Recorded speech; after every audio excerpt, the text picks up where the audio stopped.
तस्य ज्ञानञ्जनशलाकया चक्षुर्मिलितं येन तस्मै श्रीगुरुवे नमः। श्रीचैतन्यमनोभीष्टं स्थापितं येन भूतले स्वयं रूपः गदामह्यं ददाति स्वपदान्तिकं। वन्देऽहं श्रीगुरौ श्रीयुतापदकमलं श्रीगुरुन् वैष्णवांश्च श्रीरूपं साग्रजातं सहगण रघुनाथान्वितं तं सजीवं साद्वैतं सावधूतं परिजन सहितं कृष्ण चैतन्य देवं श्रीराधा कृष्ण पादान् सहगण ललिता श्री विशाखान्वितांश्च। हे कृष्ण करुणा सिंधु दीनबंधु जगतपते गोपेश गोपिका कांत राधा कांत नमस्तुते। तप्त कांचन गौरांगी राधे वृंदावनेश्वरी वृषभानुसुते देवी प्रणमामि हरिप्रिये। वाञ्छाकल्पतरुभ्यश्च कृपा सिन्धुभ्य एव च पतितानां पावनेभ्यो वैष्णवेभ्यो नमो नमः। जय श्री कृष्ण चैतन्य प्रभु नित्यानंद श्री अद्वैत गदाधर श्रीवासादि गौर भक्तवृंद। हरे कृष्णा कृष्णा कृष्णा हरे हरे हरे राम राम राम हरे हरे। नमो विष्णुपादाय कृष्ण प्रेष्ठाय भूतले श्रीमते भक्ति वेदांत स्वामिन्निति नामिने। नमस्ते सारस्वते देवे गौरवाणी प्रचारिणे निर्विशेष शून्यवादी पाश्चात्य देश तारिणे।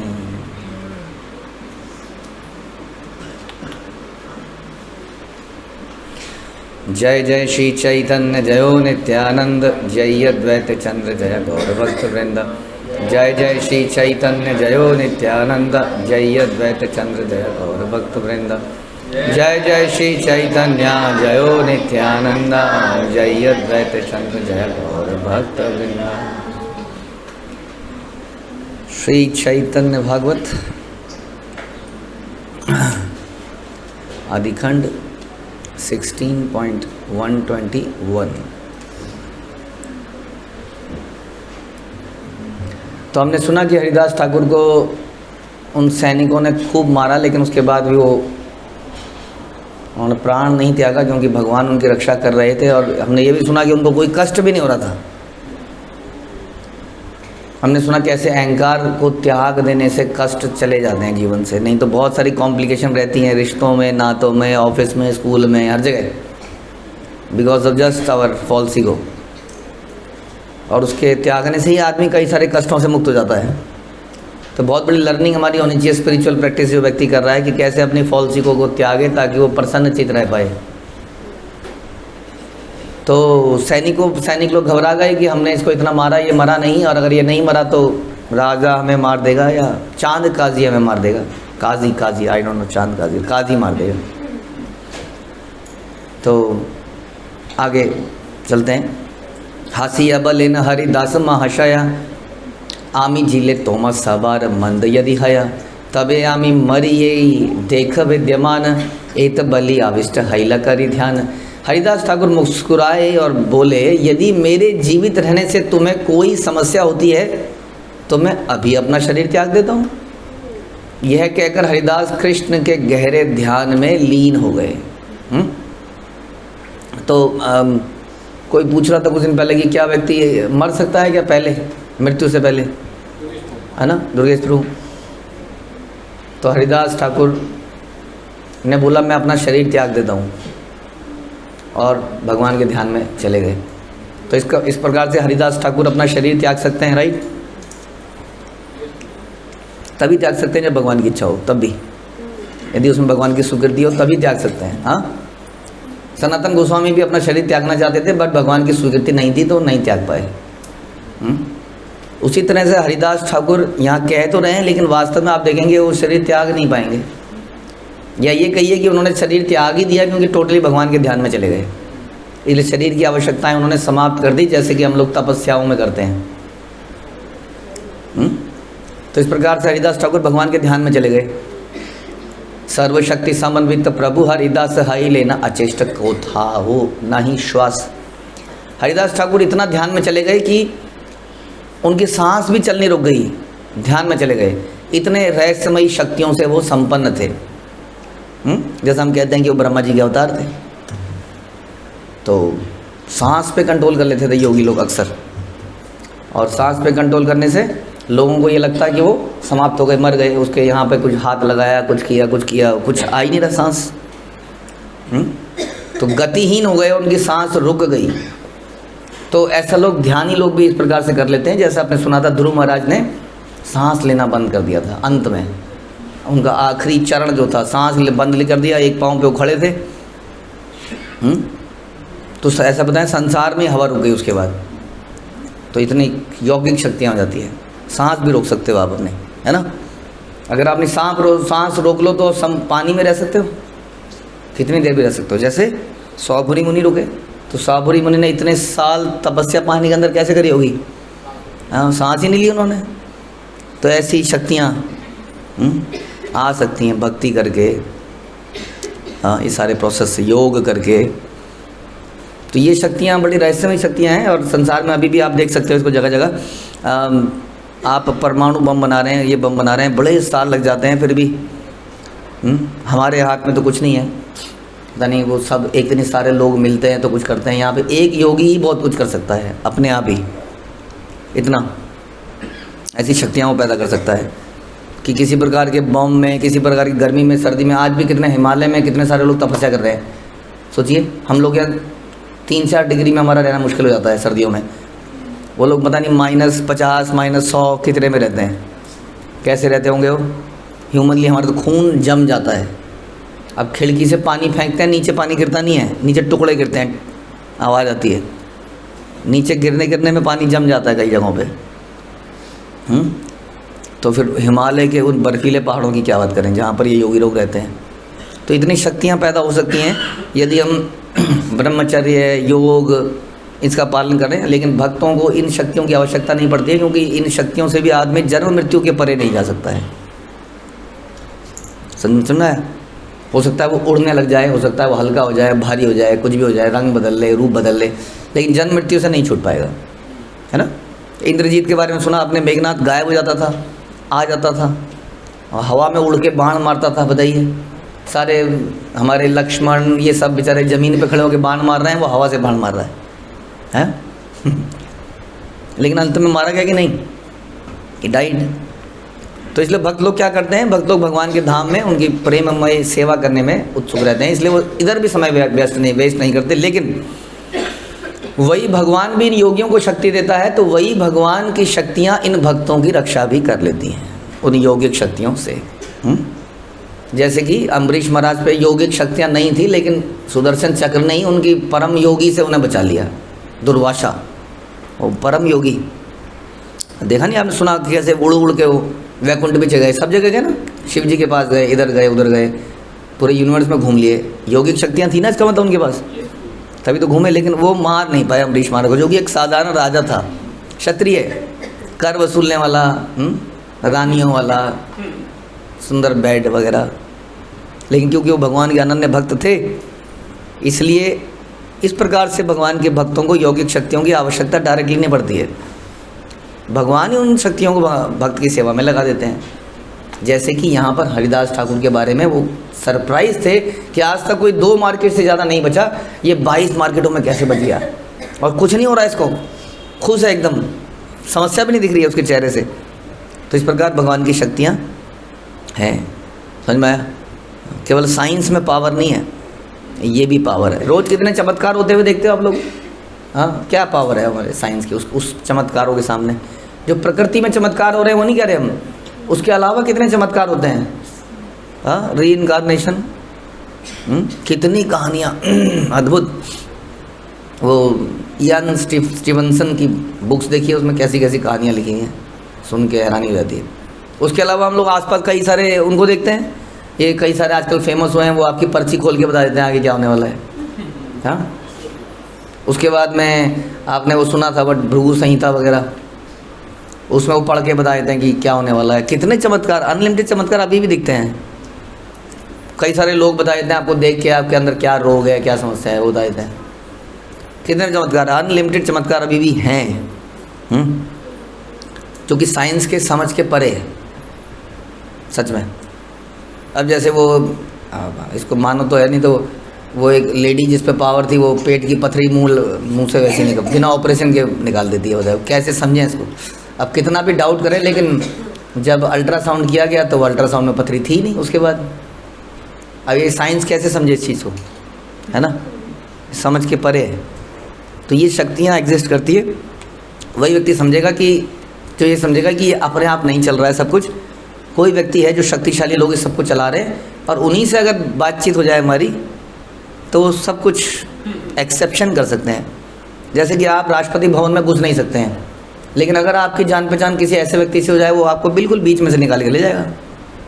हाँ, तो इसी प्रकार से ये सारे नियम के पीछे कोई नियम को चलाने वाला है, और नियम के चलाने वाले से अगर हमारी जान पहचान हो जाए, फिर ये नियम हमारे पे लागू नहीं होंगे। जैसे ध्रुव महाराज के ऊपर हमने सुना कि वो मृत्यु भी उनको मार नहीं पाई, नियम फेल हो गए सारे। क्या करें फिर, कौन सी शक्ति अर्जित करें? भगवान से प्रेम करोगे तो सब शक्तियाँ अपने आप मिल जाएगी। आपको ज़्यादा कुछ करने की ज़रूरत नहीं पड़ेगी अपने सर्वाइवल के लिए। Survival of the fittest. आपको जैसे जेल में होता है ना, बड़ा कैदी जिंदा रहता है, बाकी कैदी उसकी सेवा करते रहते हैं, वैसे हम सोचते हैं कांग्रीगेशन में, हॉस्टल में, जिसके बाइसेप ज़्यादा होंगे बाकी बच्चों को दबा के पीट के वो छोटा सा बालक प्रहलाद, देखिए मसल्स आपने उसके पिताजी की रिसेंटली देखिए, और प्रहलाद कैसा था, ऐसा लगता था कि गिर जाएगा तो उससे चोट लग जाएगी, और वो कुछ कर ही नहीं पाया उसका। बताओ, समझ में आया? बॉडी को शक्तिशाली बनाने से काम नहीं चलेगा, अपने मन को, चेतना को शक्तिशाली बनाना पड़ेगा। तो हरिदास ठाकुर की सांस रुक गई। देखिए यमन गण विस्मित हईला, वो विस्मित हो गए यमन, ये क्या हो रहा है। मुलुक पतिर द्वारे लैया फैलाईला, उन्होंने हरिदास के निर्जीव शरीर को राजा के सामने डाल दिया। देखो जी, हमने मारा 22 मानव गण, मर गया, जबकि हरिदास ठाकुर स्वयं ही उन्होंने मृत्यु को एक्सेप्ट किया। तो उनके शरीर में कुछ चेतना नहीं थी, हाँ सांस चल नहीं रही थी, सबने देखा कि मर चुका है। वो उठा के ले गए राजा के सामने, प्रूफ दिखाने के लिए कि हरिदास अब नहीं रहे। और इस प्रकार यवनों की जीत हुई। एक भक्त जो नाम जप रहा था उसका सफाया हो गया। माटी देहनिया बले मुलुके रपति, काजी कहे तब तब पाई बभाल गति। राजा ने उन्हें आदेश दिया, उसे दफना दो। तो मुस्लिम कल्चर क्या है, व्यक्ति को दफना देते हैं, लेकिन काजी ने विरोध किया। काजी के अंदर बड़ा रोष था। हाँ, तो काजी ने कहा नहीं, अगर इसको दबा दिया तो क्या होगा, इसको अच्छी गति मिल जाएगी, ये ऐसे ही मरेगा जैसे हम सब मरते हैं, इसको जलाना नहीं है। हाँ, जैसे अंतिम संस्कार करते हैं ना, माना किसी के अंतिम संस्कार भी, जैसे कि कोई मिला आपको, मार दिया किसी को, इतना गुस्सा है कि उसके मरने के बाद भी गुस्सा है। अंतिम संस्कार नहीं किया, उसको डाल दो कहीं छत पे, इसको चील कौवे नोच नोच के खाएंगे। अब वो तो शरीर है, उसको तो क्या नोच के खाएंगे वो तो। लेकिन इतना क्रोध है कि नहीं, सही बात है, अच्छी बात है। आप देखते हैं भगवान राम ने क्या किया। जटायु तो दूसरा व्यक्ति है, जटायु तो अपना व्यक्ति है। रावण विभीषण को बोला कि करो, विभीषण ने कहा नहीं प्रभु जी, ये कैसे कर सकता हूँ, इसका दुष्ट का अंतिम संस्कार। उन्होंने कहा ये तो तुम्हें करना पड़ेगा। इस प्रकार से उन्होंने डिसरिस्पेक्ट नहीं करी उसकी। वैसे तो जीते जी किसी से घृणा नहीं होनी चाहिए, उसके कार्यों से घृणा कर सकते हैं कि कैसे ये कार्यों को हम ना करें, लेकिन भगवान ने एक क्षत्रिय होने के नाते उसका सफाई किया, उसके बाद उसका संस्कार करवाया प्रॉपर तरीके से। ऐसी बलि के साथ, वाली के साथ, हाँ, वाली के साथ उसके बेटे को बुलाया गया, बेटे से बातचीत करी गई। जाते हुए वाली ने बोला बेटा राम जी के साथ में रहना, भगवान राम इसका ध्यान रखना, ये आपकी शरण में आज से। प्रॉपरली एंडिंग हुई। हाँ, हृदय में द्वेष नहीं। हाँ, हम लोग हृदय में द्वेष रखते हैं, पालते हैं उसको। अगर कोई उसके किसी व्यक्ति की तारीफ़ कर दे हमारे सामने जिससे हमें जेलसी है, तो हमें क्या होता है, हमें प्रॉब्लम होने लगती है, हमारे मुंह से तुरंत अपशब्द निकलते हैं। तुम्हें क्या मालूम, हमें पता है ना, हम देखते हैं ना, तुम्हें तो अच्छा ही दिखता है। तो हम क्या कर रहे हैं, द्वेष को पाल रहे हैं। ये समस्या है। तो काजी द्वेष को पाल रहा था हृदय में। मर गया वो व्यक्ति अच्छा खासा, कह रहे नहीं इसको दफनाना नहीं है, नहीं तो ये उच्च गति को प्राप्त करेगा। बड़ हई ये न करी लेकर नीचे कर्म, अतएव यारे यो आया है न धर्म। वह पहले ही एक अच्छे मुस्लिम परिवार में पैदा हुआ था, लेकिन उसने नीच हिंदुओं के साथ उनकी प्रार्थनाओं में, उनकी प्रथाओं में भाग ले लिया, इसलिए वह एक उच्च गंतव्य के योग्य नहीं है। आदमी तो अच्छा था, लेकिन इसने नीचों का साथ ले लिया। इसलिए इसके साथ ऐसा नहीं करना चाहिए, राइट। जैसे कि हम कहें कि कोई अच्छा व्यक्ति था, हिंदू अच्छा था, लेकिन कहाँ चला गया? मुस्लिमों के पास चला गया, इसलिए इसको छोड़ना नहीं है, मरने के बाद भी इसको नहीं छोड़ना है। तो ये सारी नफ़रत है जो हम पहले भी चर्चा कर रहे थे। मजहब नहीं सिखाता आपस में बैर करना, वो उनका धर्म है। भगवान ने ही कहीं ना कहीं कोई मैसेंजर भेजे जिन्होंने कुछ मैसेज दिया, कुरान शरीफ दी, लेकिन उसको कैसे समझा जा रहा है आज की डेट में एक अलग बात है। उसी तरीके से हिंदू सनातन धर्म को भी कैसे समझा जा रहा है, वो भी तो एक समस्या है ना। उसके आधार पर हम मार रहे हैं, वो उसके आधार पर मार रहे हैं। तो वास्तव में धर्म का पर्पज़ ही कुछ और है, आपस में तो मतलब ही नहीं है। इसमें तो भगवान के प्रति शरणागति, प्रेम, उस भगवान को जानना, उस अल्लाह को जानना, उस गॉड को जानना और जीवन उनके लिए लगाना। जीसस क्राइस्ट ने जीवन उनके लिए लगाया। हम क्या कर रहे हैं? हम कर रहे हैं कि oh god please give us our bread, या हमें हमारे क्या कहते हैं उसको, अटोनमेंट। और जाते हैं चर्च के अंदर, पूरे हफ्ते में जो भी करा हो पाप, उसके लिए ओ गॉड प्लीज़ फॉरगिव अस, हमसे बहुत कमियां हुई। हाँ जी,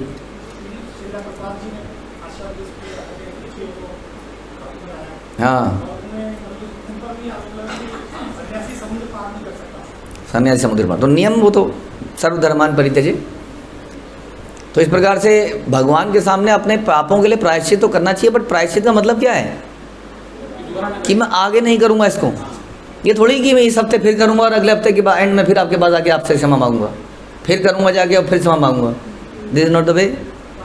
तो इस प्रकार से शास्त्रों को समझने की में समस्या है।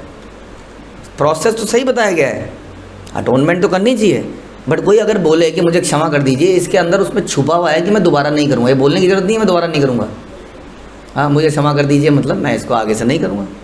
लेकिन अगर वो फिर से उसको करे, कोई जीवन में परिवर्तन लेके ना आए, ऐसे हो गए हैं पूजा पाठ के तरीके, न केवल क्रिश्चियनिटी में और मुस्लिमों में, बल्कि हिंदुओं के अंदर भी दिन रात धूम धबा के वो पाप कर रहे हैं। बस नवरात्रों में 9 व्रत रख लेंगे, हाँ, उन 9 दिनों में वो कुछ नहीं खाएंगे। अच्छी बात है, आप कहोगे 100 चूहे खा के बिल्ली हज को चली, तो क्वेश्चन है कि हज को तो गई तो सही, लेकिन प्रॉब्लम ये है कि 9 चूहे खा के हज को गई और वापस आके फिर 9 चूहे खाए, और फिर हज को चली और फिर आए और फिर 9 चूहे खाए। ये तो गलत हो गया ना। इतना तो समझना ही पड़ेगा, यहाँ पर समस्या है।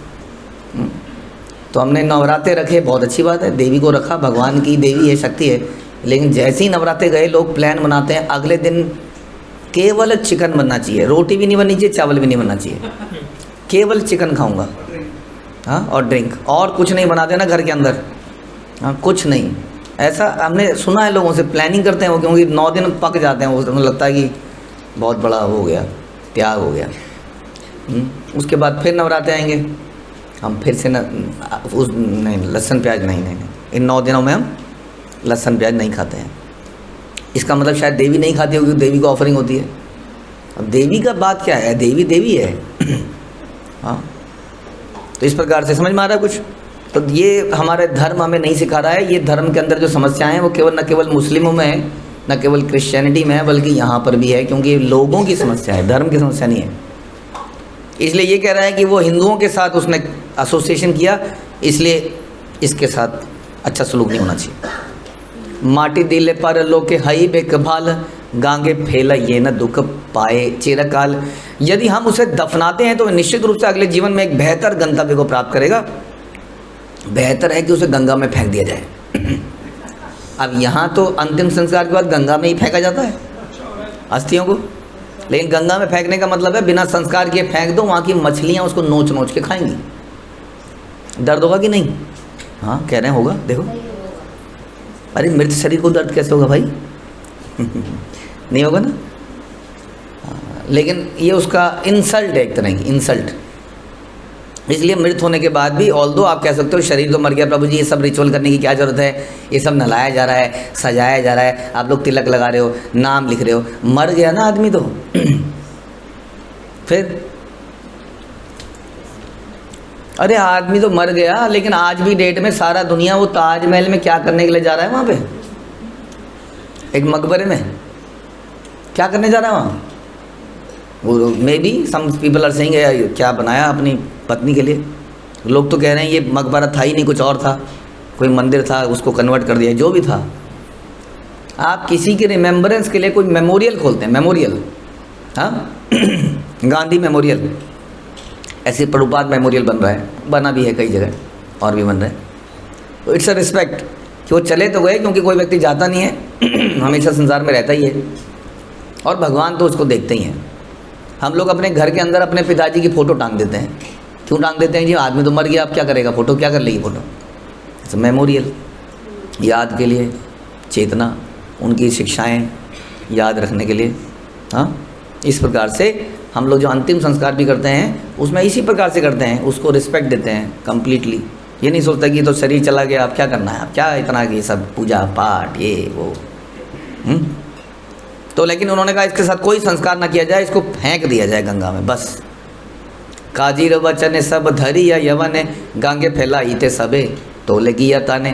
काजी के निर्देशों का पालन करते हुए सिपाही हरिदास के शरीर को गंगा में फेंकने के ले गए। हरिदास शहरी में मर चुके हैं। गांगे निपे तोले यदि यवन सकल बसी लेना हरिदास हईला निश्चल। जैसे ही मुसलमान उसके शरीर को गंगा में फेंकने लगे, फेंकने वाले थे, हरिदास अचल होकर बैठ गए। मुर्दा जिंदा। ऐसी भी कई कहानियां सुनी हमने कि जलाने ले जा रहे थे, वहां से वो खड़ा हो गया, कहाँ चिता से कूदा व्यक्ति। ऐसी कहानियां सुनी हमने। हाँ ध्यानानंदे बसीला ठाकुर हरिदास विश्वम्भर देह आसी हईला प्रकाश। जैसे ही हरिदास परमानंद मय ध्यान में बैठे, भगवान विश्वम्भर उनके शरीर में प्रवेश कर गए। विश्वम्भर अधिष्ठान हईला शरीर कार्य शक्ति आचे हरिदास नाड़ी बारे। जब हरिदास का शरीर भगवान विश्वम्भर का निवास बन गया, तो उनमें हरिदास को हिलाने की शक्ति किसमें थी उसके बाद। हाँ, तो इस शरीर में हमने कई बार सुना है ना, इसमें शरीर में मल्टीपल लोग रह सकते हैं, एक घर की तरह है। अभी केवल हम रह रहे हैं यहाँ पर, भगवान तो वैसे भी अंदर ही हैं, लेकिन इसमें दूसरी आत्मा भी घुस के रह सकती है, अगर दोनों आपस में समझौता ठीक से कर लें तो। ऐसी भी कथाएं बहुत हैं जो इयान स्टीवनसन की कहा है, उसके अंदर ऐसी खोजें भी हैं। एक शरीर के अंदर दो आत्माएं। हम कोशिश कर रहे हैं इसके ऊपर एक मूवी बनाने की, बनाएंगे कुछ, वो रियल केस है। वो एक शरीर में दो आत्माएं। हम सुनते हैं कि अद्वैत आचार्य किसके इनकारनेशन है, सदाशिव और महाविष्णु, तो एक शरीर में दो आत्माएं। ऐसे बहुत सारे केस में आप सुनेंगे। तो हमारे आचार्यों ने यही टिप्पणी करी कि उनमें दोनों इस प्रकार के, दोनों की शक्ति का आवेश हुआ, राधा रानी और कृष्ण। तो जब हरिदास शरीर में विश्वम्भर जाके बैठ गए, तो कह रहे उसके बाद उन्हें कौन हिलाए। अब भगवान जब भारी होते हैं तो क्या होता है, तृणावत नीचे गिर जाता है। महाबलवंत सब चतुर्दिक ठेले, महास्तंभ प्राय प्रभु आछे न निश्चले। जैसे ही सबसे मजबूत मुसलमान आए, लंबे चौड़े, अब हरिदास को धक्का देने की कोशिश करी, हिलाया। अब धक्का मारते वो हाथ ऐसे वापस आया जैसे कि किसी स्तंभ में मारा हो, मूर्ति में, पत्थर की भारी मूर्ति मारा हो, वो हिले ना। आदमी हल्का सा तो हिलता ही है ना, कितना भी रोक गया अपने आप, ऐसे हो जाएगा। ऐसे वो कुछ हिला ही नहीं, वो खंबे कितने अचल थे। वो कृष्णानंद सुधा सिंधु मध्य हरिदास मग्र है आछे न भार्य नाही पर काश। हरिदास कृष्ण के प्रति प्रेम के अमृतमय सागर में डूबे रहे। उन्हें बाहरी भावनाओं को कोई ज्ञान, उन्हें पता ही नहीं। ऐसे में उस व्यक्ति को पता ही नहीं कि क्या चल रहा है बाहर, उसको एक्सटर्नल कॉन्शियसनेस नहीं है। कीबा अंतरिक्ष कीबा पृथ्वी ते गंगाए, ना जाने न हरिदास अच्छे न कोथाए। उन्हें यह भी पता नहीं चला कि वो आकाश में, भूमि में, गंगा में, जल में होता है ना, वो आदमी है, वो आत्मा घुस गई, उसने एक पलंग को उठा दिया ऐसे। जो आदमी एक थैला नहीं उठा सकता, उसने एक पलंग को उठा दिया, इधर फेंक, अगले दिन जब उठा तो कह रहा बहुत दर्द, कई दिनों तक दर्द रहता है, फिर यहाँ दर्द वहाँ दर्द, क्योंकि उसने आत्मा के थ्रू जो काम कर दिया वो शरीर के बस की बात ही नहीं थी। अब शरीर में दर्द हो रहा है। ऐसी भी घटनाएं बहुत मिलती हैं, बाद में बड़ा कष्ट होता है। तो ऐसा चीज़ हो जाती है। हरिदास ठाकुर कोई उसको पता ही नहीं चल रहा है कि हो क्या रहा है। प्रहलादेरा ये न स्मरण कृष्ण शक भक्ति, सही मत हरिदास ठाकुरेर शक्ति। हरिदास में प्रहलाद महाराज के समान ही भगवान कृष्ण के स्मरण में स्थिर रहने की क्षमता थी। इसी तरह से प्रहलाद महाराज को कुछ पता नहीं चलता था। नहीं तो सांपों के बीच में कौन बैठ सकता है बताइए। कुछ भी करो आप, जब वो यहाँ से रेंगता हुआ यूँ निकल रहा होगा तो आपको महसूस तो होगा ना, ये निकल रहा है, ऐसे जा रहा है। हाँ, चाहे काटने वाला नहीं है फिर भी तो नहीं। अब आप लोगों को ये मेंढक, ये छोटे छोटे कीड़े जिस पे आप 2-2 फुट उछलते हो, कभी काटा है किसी ने ज़िंदगी में? उसकी जान खतरे में है बेचारे की। आप जो चिल्ला के कुछ भी हाथ पैर मारोगे बेचारे की टांग वाट टूट जाएगी। लेकिन डर तो लगता ही है ना फिर भी। और कॉकरोच बेचारा क्या कर लेता है आपका, लेकिन डर लगता है। और सांप, तो हरिदास ठाकुर की तरह, प्रहलाद महाराज की तरह हरिदास ठाकुर के अंदर भी ये शक्ति थी कि बिल्कुल भगवान के ध्यान में उन्हें पता ही नहीं चल रहा हो क्या रहा है। तो हमारे जीवन में भी अधिक कष्ट आएंगे, अगर हमारा ध्यान भगवान में केंद्रित होगा तो सारे कष्टों को पता ही नहीं चलेगा कष्ट कब आए और कब चले गए। और आप एकदम पहाड़ की तरह खड़े रहेंगे, एवरेस्ट की तरह। कुछ आए कुछ चला जाए जीवन में, बीमारियां आए, कुछ पर्सनल लॉस हो जाए, व्हाटएवर। समझ में आया? कब कर पाएंगे ऐसा हम? यदि भगवान के ध्यान में एकदम मन केंद्रित कर लेंगे तो। हरिदास यही सब किछु चित्र न है, निरवधि गौरचंद्र यहाँ न हृदय। हरिदास के लिए बिल्कुल भी आश्चर्य नहीं, क्योंकि भगवान गौरचंद्र उनके हृदय में निरंतर निवास करते हैं। अब आदमी कई बार टीवी सीरियल देख रहा होता है या क्रिकेट मैच देख रहे होते हैं या कुछ देख रहा होता है, तो कैसे देखता है वो? उसे गर्मी सर्दी का एहसास नहीं होता है, भूख प्यास भी नहीं लगती है उसको। जिन लोगों ने टीवी वगैरह देखे होंगे उन्हें मालूम है, या घर में कोई टीवी देखता है, आपके दादा दादी अक्सर टीवी देखते हैं ना, नाना नानी है ना, वो कह रहा, तो वो आप लोगों को लगा भी देते हैं टीवी देखने में। और वो टीवी कैसे देखते हैं? दादाजी की चाय लाई, बहुरानी चाय रख दी वहाँ पर, चाय ठंडी हो गई वहीं, दादाजी वैसे ही देखे जा, दादी भी देख रही है, उन्हें पता ही नहीं चला चाय ठंडी हो गई, खाना दोबारा गर्म करना पड़ रहा है ना। बाकी बच्चे तो आजकल हिप्नोटाइज बच्चों को करने के लिए लोगों ने सीख लिया। कहीं पर भी बच्चा तंग कर रहा हो तो मोबाइल पकड़ा दो, एक जनरल। हाँ, सोचिए आप लोगों की हालत देखिए क्या है। आप लोगों को ऐसा समझा जाने लगा आजकल। हाँ, कुछ गधा अगर ढेंचू ढेंचू कर रहा हो उसके आगे घास डाल दो, तो जैसे ये बच्चे ढेंचू ढेंचू कर रहे हो तो क्या करो? मोबाइल पकड़ा दो, और आप भी बड़े प्रसन्न हो जाते हैं। हाँ, बहुत बढ़िया हो जाते हैं कि नहीं? हाँ जी प्रभु जी, मोबाइल पकड़ा दो तो रोता हुआ बालक चुप हो जाएगा कि नहीं? हाँ, फिर गलत बात है नहीं? हाँ, अपनी पोजीशन को कितना गिरा लिया हमने एक मोबाइल से ही। अरे कम से कम लड्डू दे दो, समोसा दे दो, तब भी सही था जमाना। कुछ दिया ही नहीं, पता नहीं कुछ दे, डब्बा उसमें कुछ नहीं निकल रहा है, कुछ खाने को पीने को कुछ नहीं है, और आदमी खुश हो गया देख के उसको। कितना बड़ा पागलपन है ये, इल्यूज़न है ये, समझ में आ रहा है? तो इस प्रकार से हम ये बताने की कोशिश कर रहे हैं कि ध्यान कैसे आदमी को सारे दुखों से दूर कर सकता है। जब एक बालक रोना धोना भूख प्यास उसकी मिट जाती है, बस उसको मोबाइल पकड़ा दो।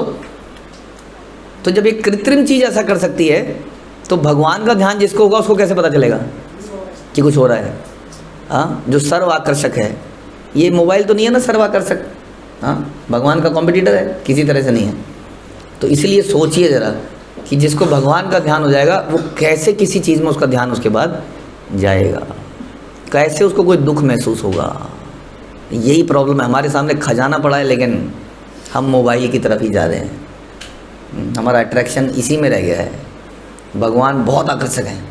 प्रहलाद महाराज, ध्रुव महाराज और यहाँ हरिदास ठाकुर इसका लाइव एग्जाम्पल है कि जो भगवान के ध्यान में रहता है उसको कुछ महसूस नहीं होता उसके बाद। गर्मी हो रही है, सर्दी हो रही है, राइट, कौन सी सीट मिली यात्रा में, खाना कितनी बार मिला, भूखे रहे, मूढ़ी खिला दी, फल खिला दिए। हाँ, जो खाने गया था उसको पसंद ही नहीं आएगा, लेकिन जो खाने के अलावा किसी और काम के लिए गया था, खा तो रोज़ ही रहे हैं, टॉयलेट भी जा रहे हैं, हाँ, लेकिन कभी तो ऐसा करें कि भगवान के लिए जाएं और उन्हीं के लिए सोचें। जो ऐसा करेगा उसको कभी कोई शिकायत नहीं होगी, खाना नहीं मिला, सीट नहीं मिली, रूम नहीं मिला। और जो इन चीज़ों के लिए जाएगा उसको हमेशा ही शिकायत रहेगी, चाहे कुछ भी करके दे दो उसको। That is the thing. अब आगे आप सोचिए, हमारी प्रसन्नता हमारे हाथ में है, किसी और के हाथ में है ही नहीं। समझे? हरे कृष्णा। श्रील प्रभुपाद की जय, श्री चैतन्य भागवत की जय, श्री वृंदावन दास ठाकुर की जय।